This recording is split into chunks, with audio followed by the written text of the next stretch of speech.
Hello, ito ulit si Marco. Marco. Ayan. Medyo madilim yung isang video. Kaya dito tayo sa maliwanag. Sa umagang video. Para makita nyo ang ganda ng aking alaga. Ang ganda ng kanyang palong, di ba? At ang kanyang buntot, ang haba. Ang ganda. Ang ganda ng kanyang mga feathers.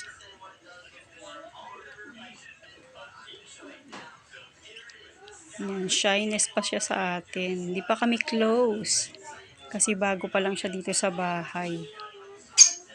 Kakabigay pa lang sa kanya. So, naninibago pa ang Marco natin. But ayan. Sanayin natin siya sa harap ng camera para meron tayong pang content. O, diba? Sana maturuan natin siya ng mga tricks. Ayan. O, ang pogi-pogi ng aking si Marco, hindi ba? Ang pogi-pogi niyang bata na yan, ang birdie-birdie na yan.